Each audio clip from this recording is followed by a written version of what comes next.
This episode is going to be a little bit of a departure from what I normally do.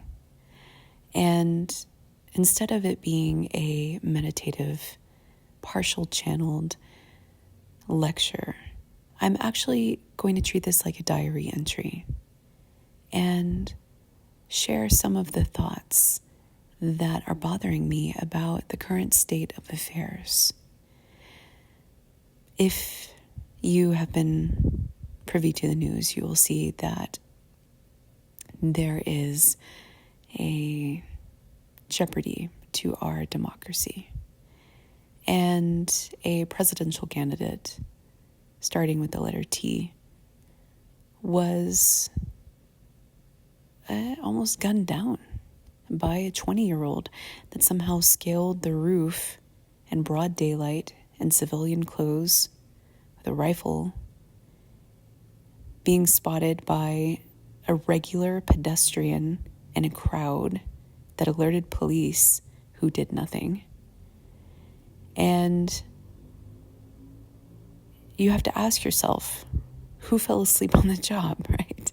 How did this happen? How many times do people have to get assassinated from buildings on the top before our security services secure perimeters and go around and detail all of the, wait, they do this. But apparently there was a failure here. And some other details have come out of one of the snipers who had a lock on the shooter and was asking permission to take the shot, to take him out. And that permission was delayed until after the presidential candidate was shot at. So obviously, there are some questions that people have that are straying away from mainstream news outlets, that are raising concerns about what's really going on. And I am not here to levy an opinion either way. I do have opinions, but my question is actually about something a little deeper. That for whatever reason, my mind does this when there is an unsolved mystery or a puzzle. It will just repetitively go over these details and try to put connections together that don't always go together. And so what I'm about to present to you may not make sense because I intuitively feel that there's something there, but I can't quite grasp it. And maybe you can. And I would love to hear your thoughts. Or maybe it's benign to you and you can just go about your day and forget that you ever listened to this. However it touches you is absolutely fine. But I have a couple of questions. The first is, why is it that empires fall every 250 years? Apparently, no matter how advanced a civilization is, with the exception of perhaps the Egyptians, and civilizations and societies apparently last a little bit longer, but the empires within those fall on a routine basis. And think about all of the empires that have ever been in existence and the average human and their level of awakening then versus now. And let's ask ourselves, how is it possible that we have advanced so much socially and cognitively, intellectually, consciously, conscientiously, and instilled so many pro-social behaviors and empathy, and we're no longer as primitive, right? How is it that, just like clockwork, we are in another failure of an empire? And that these cycles are predicted by, apparently, astrology. So that's one data point. The other data point is this question that I have, that before I found out what was happening on the news and all of that, my mind kept coming back to this detail that I was at a spiritual gathering 2 years ago. And at the gathering, the leaders of it, who did an exceptional job, were talking about this person that they met that was very, very advanced and connected to the other realms and technologies. And we're bringing it into our realms. And I, being of a quantum nature myself, it's a big part of my awakening, was interested in interfacing with this person because I thought that maybe we were potentially soul family. And I thought that maybe we had some shared experience in the quantum field, because I haven't always spoken about my experiences, but they've been very, very interesting. And I know that there are other people that have worked on projects in the ether across timelines, and I've been wondering when I was going to be able to meet them. And so I asked for this person's contact information, and I did a little research. What I found is that they had a head start of me. My quantum awakening journey was a little bit after theirs. And what I found interesting is that I found an old recording of theirs talking about how the consciousness of humanity had been freed on the back end, and talking about some timeline shifts and this big heroic effort that was done behind the scenes, with them being included. And similarly, I have gotten glimpses of, there's another teacher, Deanna, she has blonde hair. Her recordings are really old, like 90s, where she goes into a lot of details of history and alt history and spiritual awakenings and what's going to happen in altered dimensions and things of that. It's pretty wild. And I can tell that her experiences are a little different than the ones that I've had. But she has insider knowledge. And what's fascinating is that there was also a deluge that was repetitively happening, and a freeing of human consciousness, similar to some of the teachings of Dolores Cannon, with there being the waves of volunteers. Like, there's this battle, right? This battle for people's minds and people's awakenings, and there's those that are sent in that are helping, and there are those that are oblivious to it all, and there are those that are actively working on the front of the lines, those that are in the back. And what I find interesting is that when you start really analyzing these narratives and the constructs of them, you find that there's always a war. Just like empires always fall, there's always a polarity of duality, good versus evil. There's always a hero, there's always a villain. And there's always a successor and a victor. And there's always somebody defeated. And what's interesting is that the details change, but one thing does not. That the consciousness or the souls of people are freed. Isn't that interesting? The wrapping of it is different. But at the core of it, there's this freedom from entrapment, from enslavement, from sleepiness, from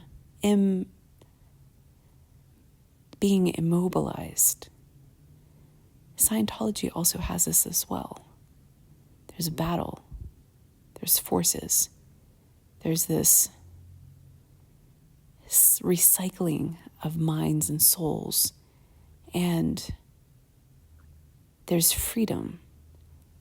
Now, what's interesting, and the reason I keep coming back to this guy, I can't even remember his name because we don't resonate. Like, looking at his content, I can tell that we don't share a resonance. So I left it at that. But what's interesting is he used almost identical words and concepts that I privately had in 2019. Almost as though we shared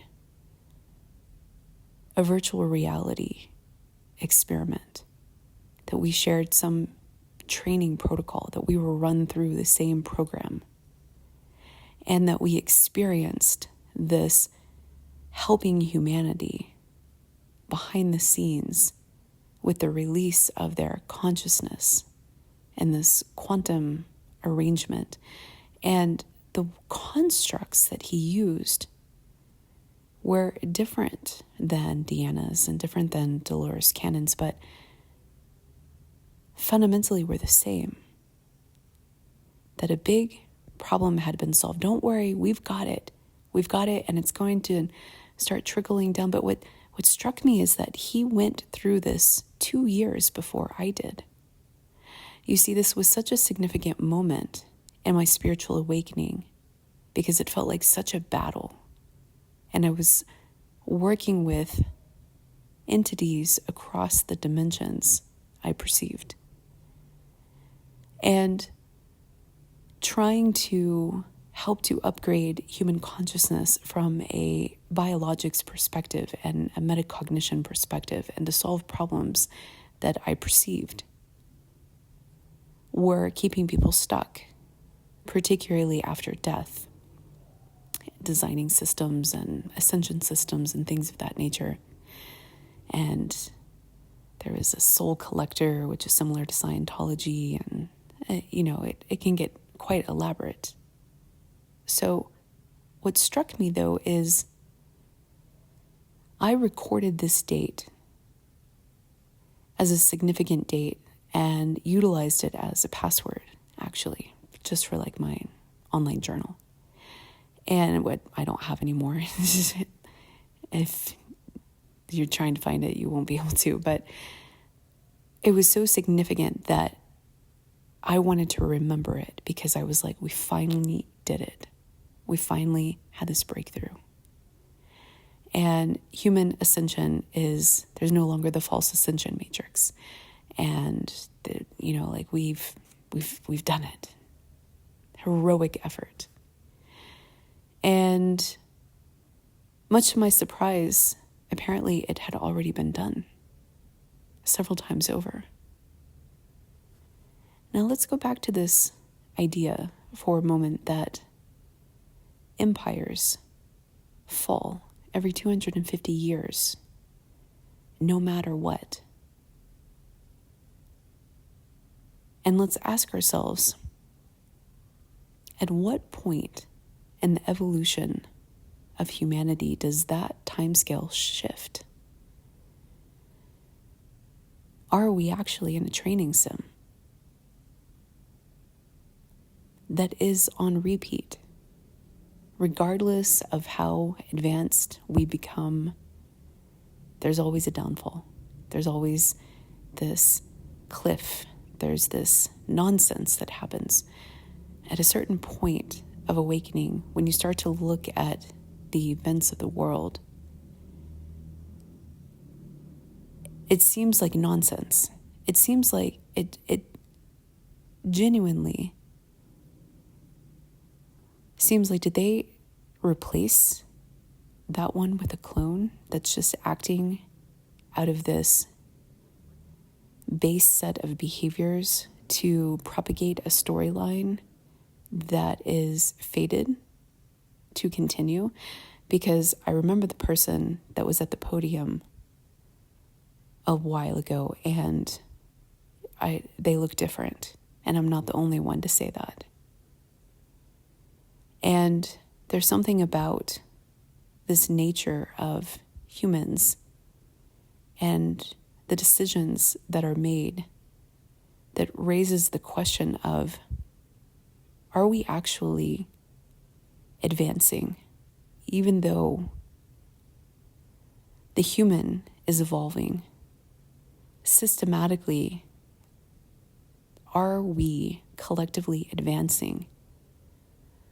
Or are we rate capped and held to this fixed storyline to ensure that the empire falls on time, regardless of whether or not it needs to or whether or not it deserves to?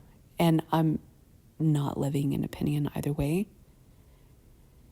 I'm actually just thinking about this from a broader perspective and asking the question of, why do empires always fall at this time scale if humans are evolving socially and consciously and spiritually and psychologically? It doesn't make sense, because we should be able to build better infrastructure and design societies that are congruent with our level of evolution and growth. And looking at the nonsense that plays out makes me question, is it all just entertainment? Because some of the actions that are being taken make it seem like somebody has completely bought into this being a video game, and they are treating life as such. Like, I remember the first time I played Knights of the Old Republic. I don't know why. I don't game anymore, but it was a big part of my identity a long time ago, and I learned a lot of life lessons through gaming. I made a lot of friends, but I'm not a gamer anymore. When I played that game, I played the Sith. I wanted to be an evil overlord, and I wanted to be egregious with my actions. And I was, but I didn't realize that one of the actions that I would make to off one of my team members, I would need them to beat the final boss. So my partner at the time didn't play the Sith, and they were able to beat the boss just fine. And I was struggling with it, and I was pretty adept at playing video games because I was obsessive at it for a while, and it was like a passion. So I dedicated a lot of time and effort into being the best that I possibly could. So when I couldn't beat the boss at the game, I got really concerned and kind of weirded out. And it turns out that you needed one of the characters, but because I chose the evil path, I actually shot myself in the foot, so I wasn't able to complete the game. And now I can laugh about it, but that completionist failure really struck a chord in me. But sometimes looking at the way that things are unfolding, and if you start to do research into the Nixon era and what happened there, it's just ludicrous, right? It seems like somebody's playing a video game and they're shooting themselves in the foot without even being cognizant of it. And that to me speaks of either this is all just entertainment, or we are really being run by lower sentient beings. And that's its own rabbit hole in of itself. There are other possibilities too, but that's just where my mind goes for the moment. And so I go back to this idea that we're on a schedule and that there are these cycles and that everything is about awakening. I genuinely believe that. And that certain events are fated to happen. And this is intriguing to me because how many times have we freed the captivity of humans or consciousness? How many spiritual leaders out there are talking about this battle behind the scenes for freedom and for releasing people from enslavement, and how many people seriously over decades have said that it's already happened? How many times has the earth split? How many times has there even been a new earth? How many times has there been an ascension to a new dimension? How many floods have there been? How many resets have there been? How many empires have fallen? What's going on? What is this, quote, spiritual awakening exactly? Especially in light of the fact that human technology has advanced to where you can actually implant feelings, sensations, and experiences into another human being. And if you don't know about those technologies, it's well worth a rabbit hole investigation, because they've been around for decades. For a very, very, very, very, very, very, very, very, very long time. Perhaps even longer than what the patents indicate. And now I go back to this VR experience that may have been shared, this program that was run.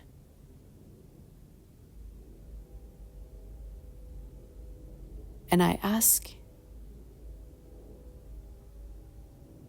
this next very, very important question. Does it matter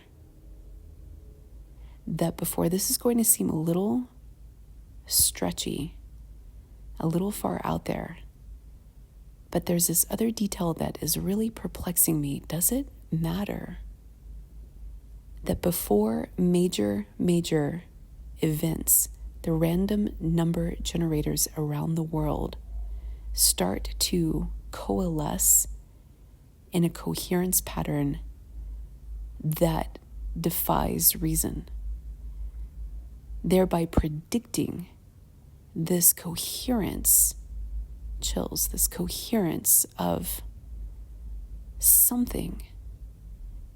The authors of these research papers, when you look into the science of it, believe that it might be something related to the human consciousness experience. But how do we collectively know before these major events? Right? How is it that the random number generators know before we know that a major event is on the imminent horizon? And this is interesting because no matter your opinions of what was really going on behind, let's say, 9/11, and people have their own opinions, and the different analytics of those perspectives are very intriguing. I'll just leave it there. Regardless of your opinion, the random number generators around the world a couple of hours before 9/11 really went down, started acting strangely. How is that possible? And how is it related? It's an unsolved mystery. There's something there, and I can't quite put my finger on it.